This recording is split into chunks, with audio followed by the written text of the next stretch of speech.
오늘 본문은 팔복 가운데 세 번째 복인 온유한 자가 받는 복에 대한 말씀입니다. 온유한 자는 복을 받는데 땅을 기업으로 받는다는 거죠. 일단 이 말씀은 세상의 논리하고는 전혀 일치되는 말씀이 아닙니다. 이 세상에서 땅을 차지하려면 온유해서는 안 되죠. 우리 앞으로 살펴보겠지만 억척스러워야만 땅을 차지할 수 있습니다. 억척스럽다 이 말은 그 어떤 어려움에도 굴하지 않고 몹시 모질어야 하고 끈질기게 매달려야만, 그렇게 억척스러워야만 땅을 차지할 수가 있습니다. 그러니 온유한 자가 땅을 차지한다, 이 말씀은 이 땅에서 이루어지는 논리가 아니고 하나님 나라의 상식이고 하나님 나라에서 통용되어지는 논리입니다. 하나님 나라에서 땅을 차지하는 사람은 반드시 온유한 사람이 되어야 한다 하는 거죠. 그럼 이제 어떤 사람이 온유한 사람인가 우리 생각을 해봐야 됩니다. 온유하다라는 단어의 사전적인 의미는 표정과 말이 부드럽고 따뜻하다 이런 뜻입니다. 표정과 말이 언행이 따뜻하고 부드러운 사람, 그 사람을 온유한 사람이다 이렇게 우리의 국어 사전은 정리를 하고 있고, 헬라어로 온유라고 하는 이 단어는 야생 짐승이 잘 길들여진 상태, 이 상태를 온유라고 표현을 합니다. 타인을 전혀 배려하지 않는 마치 야생 짐승과도 같은 나의 이 기질과 성품들이 여러 가지 훈련들, 고난과 고통과 시련을 거쳐서 이제는 말과 표정에서 자연스럽게 타인을 배려하는 따뜻함과 부드러움이 묻어나오는 이런 상태를 온유하다 이렇게 표현을 하는 거죠, 헬라어로. 그래서 이 온유하다라는 단어를 이제 헬라의 유명한 철학자 아리스토텔레스 한 번씩 들어보셨죠? 이 아리스토텔레스가 온유라고 하는 단어를 분노와 같은 자기 감정을 다스리는 사람, 이 사람이 온유한 사람이다 이렇게 이야기를 했습니다. 야생 짐승처럼 자기 감정을 거침없이 표출했던 사람이 훈련을 통해서 이제는 자기 감정을 적절하게 조절하는 사람이 되었다면 그 사람은 온유한 사람이 되었다 이런 거죠. 그래서 이 내용들을 다 정리를 해보면 온유한 사람이란 자신의 감정을 적절하게 조절하면서 타인을 대함에 있어서 말이나 표정에 한없이 따뜻하고 부드러움이 묻어나오는 사람, 이런 사람이 온유한 사람입니다. 저 이런 사람 되고 싶습니다. 여러분 이런 사람 되고 싶으시죠? 근데 제가 말씀을 준비하면서 저를 보니까 제 안엔 이런 온유함이 없더라고요. 멀리 갈 곳도 없이 가장 가까운 제 가족들에게 제가 얼마나 사나운지 모릅니다. 특히 자녀들 앞에서는 정말 저도 부드럽고 한없이 따뜻한 그런 부모가 되고 싶은데 정신 차려보면 어느새 짐승이 되어 있는 저를 보죠. 몇 년 전에 이 밴쿠버에서 크리스마스 연합 예배가 있어서 제가 기도 순서를 맡은 적이 있습니다. 갔더니 이제 젊은 목사가 왔다고 우리 선배 목사님들이 저의 군기를 잡으시는 거죠. 그 뒤로 제가 다시는 안 갑니다. 온유한 자라면 그 순간 저의 감정을 조절하고 말과 표정에 있어서 그 따뜻하고 부드러움이 묻어나오고, 그래서 좋은 관계를 지금까지 유지해야 되는데 날 군기를 잡아 안 가고 말지 하고 저는 지금까지 안 가고 있죠. 제 안에 온유함이 1도 없습니다. 작년 이맘때에 제가 너무나 황당하고 너무너무나 속상한 사건이 있었습니다.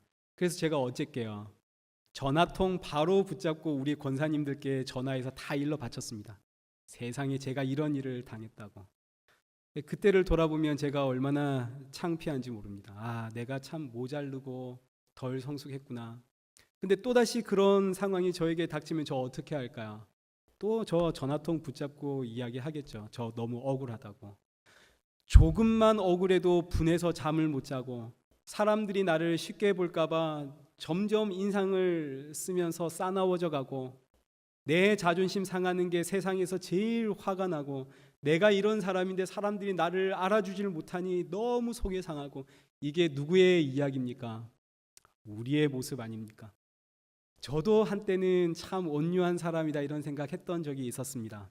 늘 저를 돌아보고 반성하고 하나님 앞에서 나의 이 연약함을 고백하고. 그런데 부모님이라고 하는 이 울타리를 벗어나는 순간, 세상에 나온 순간, 홀로 서기를 해야 하는 순간, 가족들과 함께 살아가야 하는 순간, 내가 벌어서 내가 살아가야 하는 그 순간이 되니까 온유해질 수가 없죠. 이게 땅의 문제입니다. 땅을 차지해야 됩니다. 그런데 땅을 차지하려면 온유해서는 이게 불가능한 이야기입니다. 땅의 문제라고 하는 것은, 땅이라고 하는 것은 돈에 대한 문제일 수도 있고, 사람과의 관계일 수도 있고, 자신의 자존심에 대한 문제일 수도 있고, 또 내 자녀들의 문제일 수도 있습니다. 이런 민감한 문제들 앞에서, 이런 땅의 문제들 앞에서 우리는 온유해지기는커녕 점점 더 싸나워져 갑니다. 우리 목사님은 그래도 나와는 좀 다르겠지, 이런 기대 가지고 저에게 오시면 안 되죠. 그런 기대를 가지고 목사님께 가까이 오면 여러분 상처받습니다. 저에게 상처받은 사람이 한두 명이 아닙니다. 저게 목사인가 싶고, 목사는 더 연약하고 더 깨지기 쉬운 그릇입니다. 성도와 교회라는 이 보호 속에 있지 않으면 참 신앙생활하기 힘든 사람, 세상에서 도무지 사회생활 못할 사람, 그래서 하나님이 목사하도록 인도하신 거죠. 목사는 정말 연약한 존재입니다. 그래서 사람들이 처음에 교회를 나올 때 처음엔 사람을 보고, 그 교회를 보고 교회를 나갔다가 뭘 받나요? 상처를 받죠. 그리고 그 다음에는 누구를 보고 교회를 찾아가나요? 목사님을 보고 교회를 찾아갑니다. 그랬더니 또 뭘 받나요? 또 상처를 받죠. 그래서 마침내는 교회를 나갈 때 누구만 보러 나가나요? 예수님만 보러 나가더라. 사람은 이 땅의 문제 앞에서는 도무지 온유해질 수가 없고 점점 싸나워지고, 땅의 문제만 관련되어 있으면 너나 할 것 없이 싸나워지고, 그래서 그런 사람들의 모습들, 그리고 나의 모습을 보면서 상처가 되기 때문에 이제는 사람 보고 교회 나오는 게 아니라 예수님만 보고 교회 나가는 거죠. 이 땅 때문에, 이 땅의 문제 앞에서는 우리는 계속 거칠어지고 사나워지고 예민해집니다.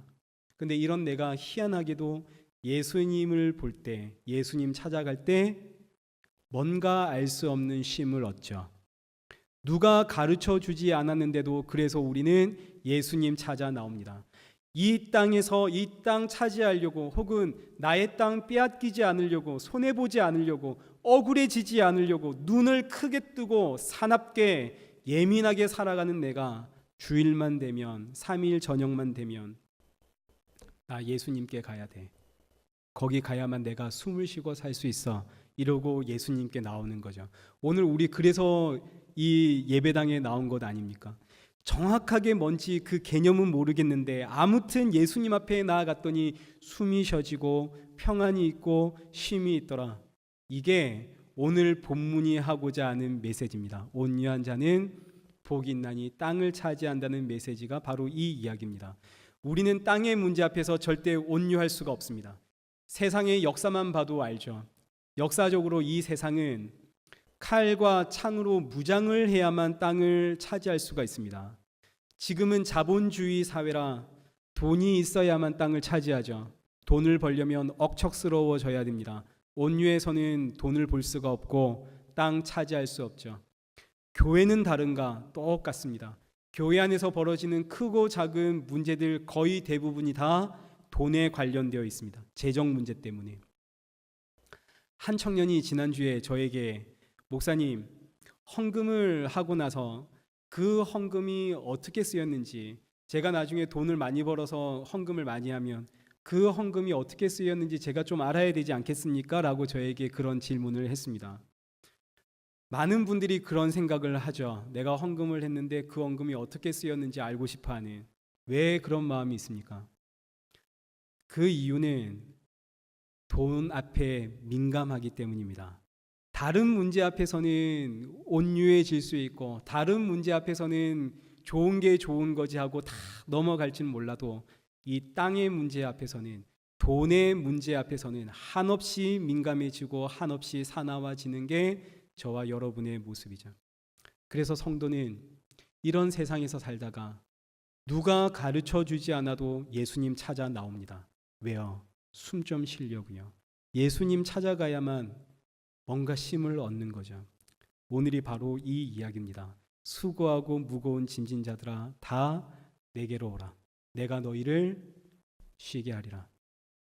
그럼 이제 예수님께서 말씀하신 온유한 자는 복이 있나니 땅을 기업으로 받는다라는 이 말씀이 무슨 배경에서 나왔는지부터 우리 한번 찾아보겠습니다. 이 말씀의 배경이 되는 성경은 시편 37편입니다. 11절의 내용인데 시편 이 37편은 악인의 형통 때문에 하나님을 원망하는 자들에게 주신 말씀입니다. 우리 처음에 계속 이야기했듯이 이 세상에서 땅을 차지하려면 고대 시대로 내려갈수록 더 사나워지고 더 악해져야만 땅을 차지할 수 있습니다. 남을 찔러 죽이고 땅을 빼앗아야 하니까요. 그러니 하나님 말씀대로 살려고 하는 사람들, 정말 이 땅에서 하나님 말씀 붙잡고 살려고 하는 이 사람들은 땅을 차지하려고 하니까 나는 하나님 말씀 앞에서 살아가고 싶은데 내가 점점 싸나워지고 점점 악해져 가는 거죠. 온유에서는 도무지 땅을 차지할 수 없으니까. 그래서 하나님께 외치고 절규하는 자들에게 주신 하나님의 말씀이 이 시편 37편의 말씀입니다. 우리 7절부터 한번 보시죠. 여호와 앞에 잠잠하고 참고 기다려라. 자기 길이 형통하며 악한 꾀를 이루는 자 때문에 불평하지 마라. 분을 그치고 노를 버리고 불평하지 마라. 9절.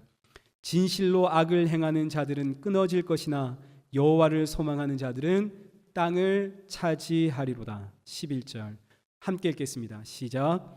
온유한 자들은 땅을 차지하며 풍성한 화평으로 즐거워하리로다. 아멘. 여기서 나온 말씀을 예수님이 팔복에서 인용하셔서 세 번째 복으로 온유한 자는 복이 있다. 땅을 차지한다. 이렇게 말씀을 하시는 거죠. 그럼 이제 보시죠. 여기 기록되어 있는 온유한 자는 어떤 사람입니까? 아무리 억울해도 아무리 분해도 하나님 앞에서 잠잠한 자, 참고 기다리는 자, 어떤 상황과 환경 속에 있다 하더라도 불평하지 않고 분을 내지 않는 자, 그가 온유한 자죠. 쉽게 하나님께서 이끄시는 그 인도하심에 순종하는 자가 온유한 자입니다. 우리 이렇게만 이 온유한 자에 대한 이것만 봐도 우리 숨이 탁탁 막히지 않습니까? 어떻게 우리 이렇게 살아갈 수 있습니까? 오늘 우리가 아이고 죽겠다 하는 이유가 뭡니까? 우리 사실 이거 다 믿음이 없어서 하는 이야기죠. 내가 지금 열받고 지금 화가 나고 지금 사람 때문에 속이 상하고 돈 때문에 힘이 들고 그 이유는 전부 다 지금 이 순간이 한치의 오차도 없이 하나님이 나를 정확하게 아시고 정확하게 인도해 가고 계시는 길이요 사건이다 하는 사실을 믿지를 못하니까 화가 나고 억울하고 열이 나는 겁니다. 이게 누구의 역사냐면 이스라엘 백성들의 역사죠. 이스라엘 백성들 광야에서 40년 동안 살았습니다. 그런데 이 광야의 40년 하나님께서 정확하게 인도해 가신 길입니다. 하나님께서 정확하게 한치의 오차도 없이 이스라엘 백성들을 이끄시는 길인데, 그런데 이 광야의 40년 내내 이스라엘 백성들은 뭐 했나요? 하나님 앞에 불평하고 원망했죠. 물이 없다 원망하고 먹을 게 없다 원망하고 고기가 없다 원망하고 40년 내내 불평하고 원망만 했습니다. 이때 이 이스라엘 백성들을 40년 동안 끌고 간 사람이 누군가요? 모세죠. 이 모세에 대한 평가를 한번 보겠습니다. 모세에 대한 평가, 민수기 12장 3절 말씀. 이 사람 모세는 온유함이 지면의 모든 사람보다 더하더라. 성경에 기록되어 있는 모든 인물들 가운데 모세만큼 온유한 사람은 없습니다. 지면에서, 이 땅에서 모세만큼 온유한 사람은 이 땅에 없더라. 이 성경의 평가입니다. 놀라운 평가죠. 모세는 인류의 역사상 가장 온전한 전무후무한 존재입니다. 모세가 왜 이렇게 온유한 사람이 되었는가? 이 세 가지의 이유가 있습니다. 첫째, 모세는 늘 순종하는 사람이었기 때문이죠. 하나님께서 모세를 불러서 이스라엘의 그 지도자로 세우신 이후로 모세가 죽을 때까지 모세는 내내 하나님 앞에 순종했습니다. 하나님 앞에 원망한 적이 거의 없죠. 시편 37편에 우리 보았던 것처럼 불평하지 않았고 하나님이 이끄시는 길 앞에 묵묵히 순종을 했습니다. 때로는 내가 이해할 수 없을 때조차 하나님이 가라 하시면 갔던 사람이 모세입니다. 근데 이것뿐만이 아니죠. 모세는 늘 불평과 원망으로 가득 차 있는 이 이스라엘 백성들을 위해서 자신의 목숨까지도 내어놓았습니다. 우리 출애굽기 32장 1절 한번 보시죠. 모세가 율법을 받으려고 저 시내산에 올라갔을 때에 이스라엘 백성들이 아론에게 가서 금송아지 만들어 달라고, 금송아지 만들어서 이 금송아지가 하나님이라고 그 앞에서 춤을 추고 노래를 했습니다. 이때 하나님이 9절과 10절에 있는 것처럼 이 백성들은 목이 뻣뻣한 백성들, 내가 이들을 다 진멸해 버리겠다라고 하니까 모세가 32절에 기록되어 있는 것처럼 하나님, 그들의 죄를 사하여 주옵소서. 이들의 죄를 사하지 아니하신다면 주께서 기록하신 그 생명책에서 내 이름도 지워 주십시오. 모세가 온유한 사람이다 평가받는 이유는 이스라엘 백성들은 틈만 나면 하나님을 떠나고 하나님을 원망하고 우상 숭배를 하는데 이 백성들을 위해서 자기 목숨까지도 내어놓은 사람이 모세이기 때문에 모세는 온유한 사람입니다. 모세를 보니까 첫째, 순종하는 사람이죠. 말없이 불평하지 않고 묵묵히 순종하는 사람. 둘째, 늘 불평하고 원망하는 이들을 위해 자신의 생명을 내어놓는 사람. 모세는 그래서 온유한 사람. 세 번째, 모세가 이렇게 자신의 생명을 걸고 하나님께 나아가자, 이 백성들 용서해 주십시오 그러자 하나님께서 모세에게 하시는 말씀이 뭐냐면 33장 3절, 좋다, 내가 너희를 젖과 꿀이 흐르는 저 약속의 땅에 너희를 넣어주겠다. 그런데 나는 너희와 함께 올라가지 않겠다. 나는 너희와 가지 않겠다. 그러자 모세가 15절에서 주께서 가지 아니하시면 나도 가지 않겠습니다. 우리도 가지 않겠습니다. 모세가 하나님 앞에 온유한 사람이라고 평가받은 세 번째 이유입니다. 모세는 하나님의 뜻을 알았습니다. 하나님의 마음을 알았죠. 하나님께서 내가 이 백성과 함께 가지 않겠다라고 하실 때 이 말씀이 진짜 하나님이 나 너희와 안 가겠다 이런 이야기겠습니까? 집에서 엄마가 너무너무 화가 나서 아이고 내가 집을 나가야지 내가 라고 하면 이 말이 진짜 집 나간다는 그런 이야기입니까? 아니죠. 엄마가 자녀들에게 제발 내 속 좀 그만 썩이고 이제 좀 잘해라 이런 의미가 아이고 이 왼수들 내가 집을 나가야지 내가 이런 거 아닙니까? 하나님께서 내가 너희와 함께 가지 않겠다 이 말씀은 좀 잘해라 이제 아니면 내가 확 나가버린다 이런 뜻이겠죠. 모세가 하나님의 뜻 하나님의 마음을 알았습니다. 그래서 모세가 즉시로 하나님 주께서 가지 아니하시면 우리도 안 가겠습니다. 주님이 계시는 곳이 천국이지 주님이 안 계시면 젖과 꿀이 흐른다 한들 그 땅이 우리에게 무슨 의미가 있겠습니까? 모세가 하나님의 마음을 알았죠. 그래서 이걸 다 정리를 하면 모세가 지면에서 그 어떤 사람보다 온유한 사람이다라고 평가받은 이유는 세 가지입니다. 첫째, 모세는 하나님이 이끄시는 길에 묵묵히 순종한 사람. 둘째, 모세는 백성들을 위해 자신의 생명을 기꺼이 내놓은 사람. 셋째, 모세는 하나님의 마음, 하나님의 뜻을 안 사람. 그럼 이제 다시 우리 민수기 12장 1절부터 한번 보시죠. 자, 지금 이 사건을 한번 보시면 모세가 구스 여인과 결혼을 했습니다. 구스 여인이란 구스족이란 흑인을 이야기합니다. 흑인과 결혼을 한 거죠. 이방인입니다. 율법에 이스라엘 백성들이 이방인과 결혼하면 되나요, 안 되나요? 율법에는 불가능한 이야기입니다. 있어서는 안 되는 이야기죠. 그래서 미리암과 아론이 모세를 비방하고 나섰습니다. 미리암과 아론은 모세 다음 가는 지도자들이죠. 아니 우리 안에 여자가 없어서 흑인과 결혼을 한단 말이냐, 이방인과 결혼을 한단 말이냐, 율법을 앞장서서 지켜야 하는 너 모세가 어떻게 이방인과 결혼할 수 있느냐. 미리암과 아론이 모세를 아주 비방을 했습니다. 근데 이때 모세는 너무너무 억울한 거죠. 왜냐하면 모세가 이건 하고 싶어서 한 결혼이 아닙니다. 모세가 하나님께 친히 율법을 받은 사람인데, 친히 율법을 받으면서 하나님과 대면했던 사람인데 어떻게 모세가 감히 율법을 어길 생각을 했겠습니까? 이 사건은 하나님이 모세에게 결혼해라 하셨기에 모세가 결혼한 사건입니다. 모세가 구스 여인과 이 흑인과 결혼한 이 사건은 하나님의 은혜 언약, 구원이란 무엇인지를 보여주는 계시적 사건으로 율법이 아니라 오직 하나님의 은혜로만 하나님의 백성이 될 수 있다는, 오직 하나님의 은혜로만 구원받을 수 있다는 사실을 미리 보여주는 계시적 사건입니다. 혈통적인 유대인이라고 해서 하나님의 백성이 아니라 이방인이라 할지라도 하나님의 은혜가 임하면 하나님의 백성 구원받을 수가 있다. 이 사건이 모세의 결혼 사건입니다. 그래서 이 사건을 통해서 구원이라고 하는 것은 율법을 지켜서 받는 게 아니라 오직 하나님의 은혜로 구원을 받는 것이다 하는 것을 알려주는 거죠. 그런데 하나님이 모세를 이런 길로 인도해 가실 때 얼마나 오해의 소지가 많고 얼마나 논란의 대상이 될까요? 아니 하나님이 모세에게 율법을 주셨는데 이방인과 결혼하지 말라고 하셨는데 모세가 이방 여인과 결혼을 했습니다. 모세가 이 구스 여인과 결혼을 하는 이 길은 절대로 쉬운 길이 아니죠. 이 길은 사람들에게 비방받는 길이고 손가락질을 받는 길이고 모세 개인에게 있어서는 너무너무 억울한 일입니다. 그런데 모세가 이렇게 미리암과 아론 그리고 온 이스라엘 백성들이 모세를 공격할 때 억울하다 했나요? 안 했나요?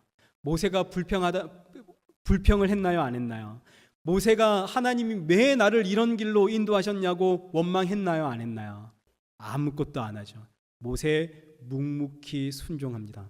온 이스라엘 백성이 모세를 비난할 때도 묵묵히 불평 없이 나는 도무지 이해할 수 없지만 하나님이 가라 하시니 그 길 가는 거죠. 그래서 모세는 어떤 사람? 온유한 사람. 근데 이때 모세가 자신을 비방하는 미리암과 아론에게 이 결혼은 하나님이 하라고 하신 결혼입니다 이렇게 말한 것으로 보입니다. 그래서 2절에 기록되어 있는 것처럼 미리암과 아론이 여호와께서 모세 너하고만 이야기하시느냐, 하나님이 우리하고도 말씀하지 않느냐, 그런데 하나님이 우리에게 그런 말씀 한 적이 없다 하고 모세를 공격하고 비방을 하는 거죠. 그런데 이 모든 비방 앞에 모세가 어떻게 했더라? 잠잠했더라. 그래서 3절에 모세의 온유함은 지면의 모든 사람들보다 더하더라. 이때 하나님이 미리암과 아론의 말을 들었습니다. 그래서 이제 4절부터 한번 보시죠. 하나님께서 모세도 부르고 미리암도 부르고 아론도 다 부르십니다. 그리고 나서 6절 하나님이 말씀하시죠. 봐라, 너희 중에 선지자가 있으면 내가 때로는 환상으로 나타나고 때로는 꿈으로 나타나서 그들에게 내가 말해준다. 그러나 내 종 모세와는 내가 그렇게 하지 않는다. 8절 내가 모세와는 대면하여 명백하게 말하고 은밀한 말로 환상이나 꿈 같은 것으로 내가 숨기질 않고 내가 명백하게 말한다. 이 말씀을 보니까 모세는 예수님이 이 땅에 오시기 전까지 이 땅에 존재하는 그 누구보다 하나님을 잘 아는 사람이다. 지금 이런 이야기입니다. 모세만큼 하나님을 잘 알고 있는 사람은 없다는 거죠. 하나님께서 모세에게만큼은 숨기지 않고 명백하게 다 말씀을 하셨습니다. 하나님의 뜻을 아는 모세. 그래서 모세는 온유한 사람, 하나님의 뜻을 알고 하나님 마음을 알고 그래서 하나님 앞에 묵묵히 순종했던 사람, 온유한 사람. 이런 모세를 미리암과 아론이 비방한 것은 구스 여인과 결혼하라고 명령을 내린 하나님을 비방한 것과 같죠. 그래서 이제 9절과 10절에 하나님을 비방하고 공격했던 이 미리암과 아론에게 하나님이 문둥병을 내리십니다. 문둥병이 내려지자 이때 모세가 여호와 앞에 어떻게 했나요? 부르짖죠. 세상에 부르짖으며 이르되 하나님 원하건대 그를 용서해 주십시오. 그들을 고쳐 주옵소서. 자신을 비방하고 억울한 누명을 씌워서 온 백성 앞에 수치를 당하게 했던 그들을 위해서 부르짖으며 용서해 달라고 하는 모세. 그래서 모세는 어떤 사람이라고요? 온유한 사람. 자, 그럼 이제 우리 이런 사람 돼야 하지 않겠습니까? 우리 온유한 사람이 어떤 사람인 줄 알았죠. 하나님이 가라 하시면 이해되지 않아도 가고, 아무리 억울하고 아무리 화가 나도 잠잠하고 불평하지 않고 내 속을 다스리고, 심지어 나를 억울하게 하고 나를 힘들게 하는 저 사람을 위해 내 목숨까지도, 내가 가진 것 전부 다 내어놓는 이런 사람이 온유한 사람. 모세가 이런 사람이었답니다. 그럼 우리도 이런 사람 되어야 하지 않겠습니까? 아닌가요? 우리 이런 사람 되어야죠. 그런데 보시죠. 성경에서 가장 온유한 사람, 성경에서 이 역사 가운데 그 수없이 많은 사람들 가운데 모세만큼 온유한 사람이 없다, 지면에서 모세만큼 온유한 사람이 없다라고 하셨는데, 그런데 여러분, 질문입니다. 이렇게 온유한 사람인 모세, 땅 차지했나요? 못했나요? 모세 시편, 우리 처음에 보았던 37편에 기록된 것처럼 악인의 형통 앞에서 불평하지도 않았고 원망하지도 않았고 잠잠히 기다리며 하나님이 이끄시는 그 길에 묵묵히 순종했을 뿐만 아니라 자신을 비방했던 사람들을 위해서 자기 목숨까지 내어놓았던 사람입니다. 이렇게 온유한 사람, 그럼 모세는 땅을 받아야 하지 않습니까? 근데 모세 땅을 받았나요? 못 받았나요? 모세는 땅을 못 받습니다. 아니, 온유한 사람은 땅 받는다면서요. 이 땅에서 누구보다 온유한 사람이 모세인데 모세 땅을 못 받습니다. 우리 신명기 34장 4절 한번 보시죠. 하나님이 모세에게 하신 말씀입니다. 하나님께서 모세를 저 높은 산에 세워서 약속의 땅, 하나님이 주겠다 약속하신 그 가나안 땅이 환히 보이는 그곳에 세운 다음에 하시는 말씀이, 모세야, 지금 네 눈으로 보고 있지. 내가 줄 땅이 바로 저 땅이다. 근데 넌 못 간다 하시는 거죠. 세상에 모세처럼 온유한 사람이 땅을 가지지를 못합니다.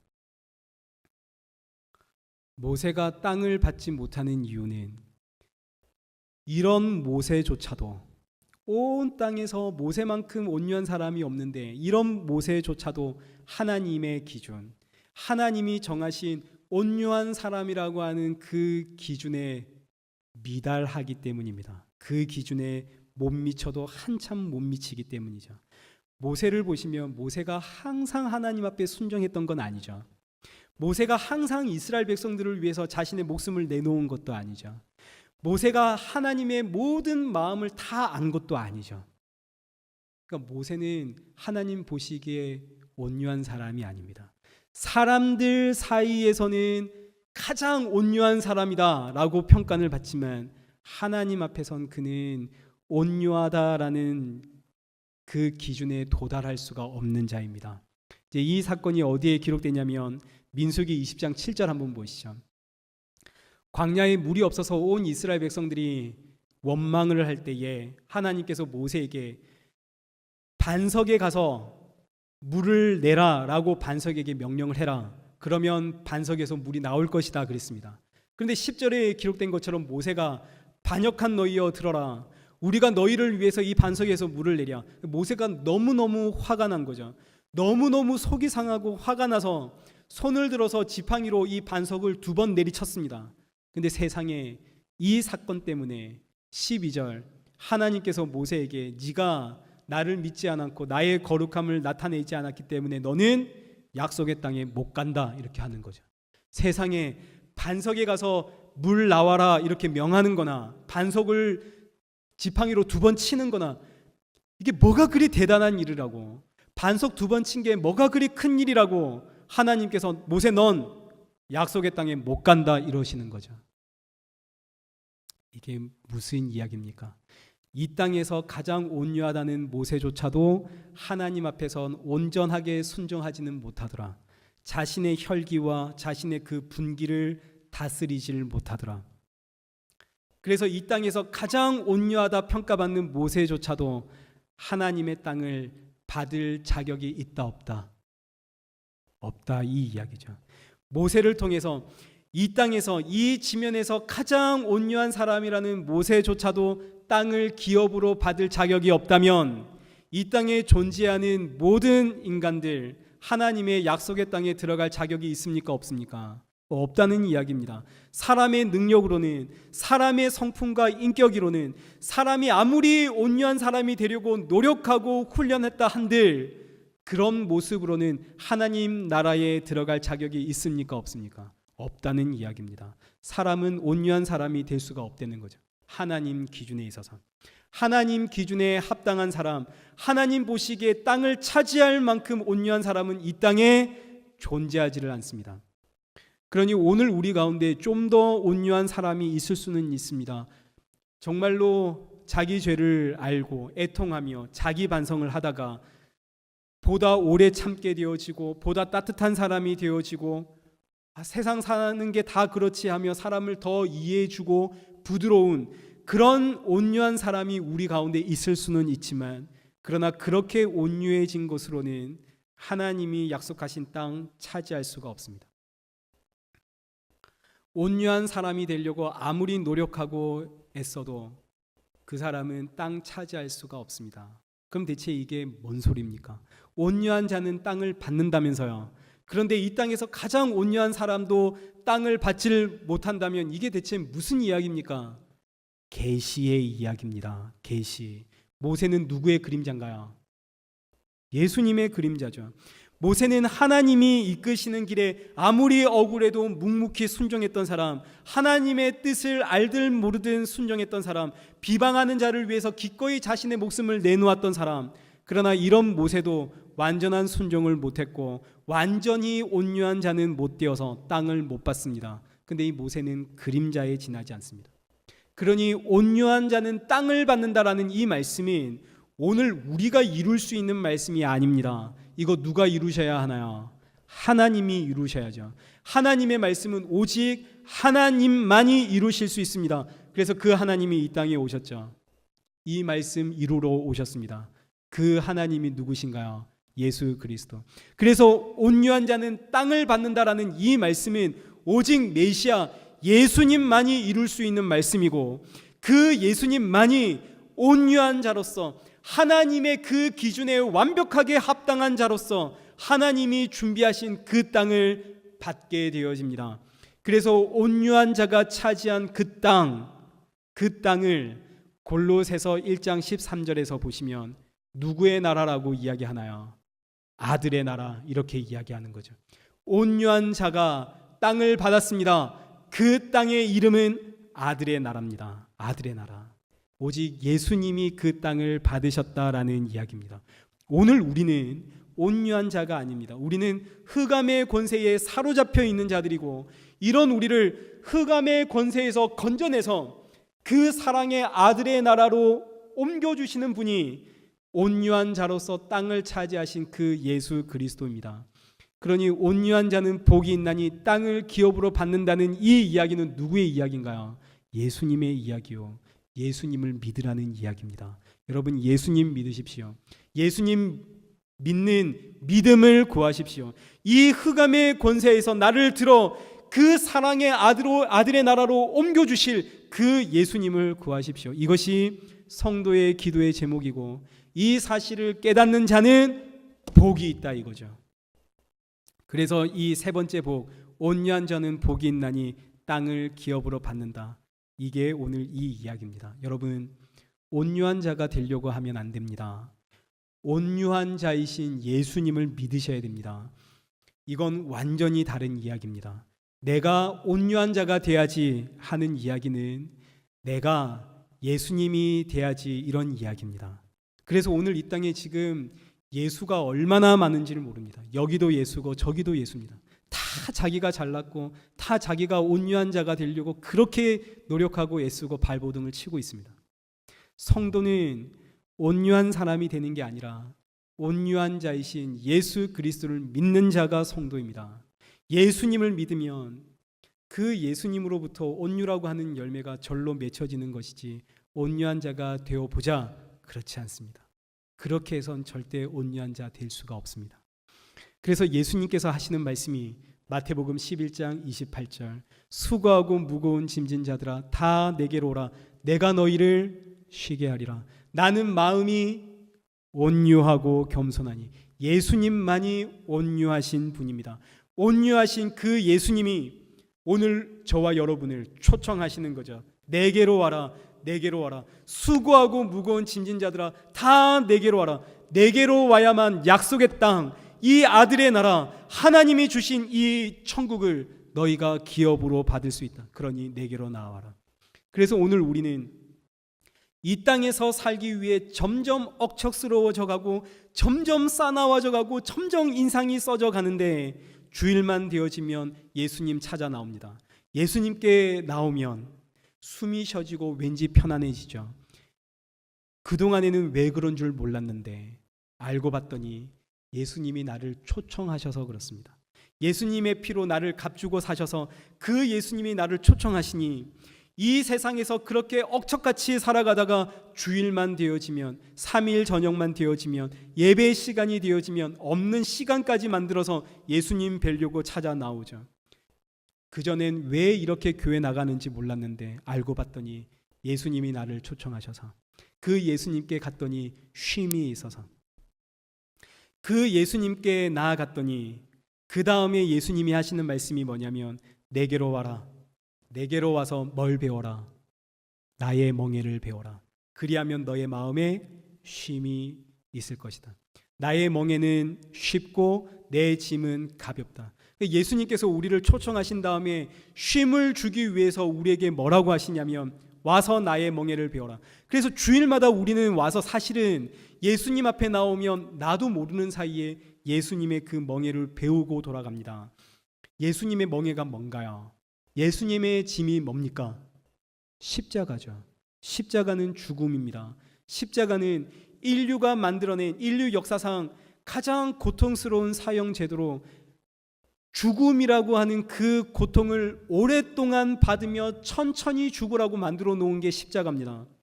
예수님의 십자가는 여기서 한 걸음 더 나아가서 천지를 창조하신 그 하나님이 하늘 영광 버리고 이 땅에 죽기 위해 오신 자리가 십자가죠.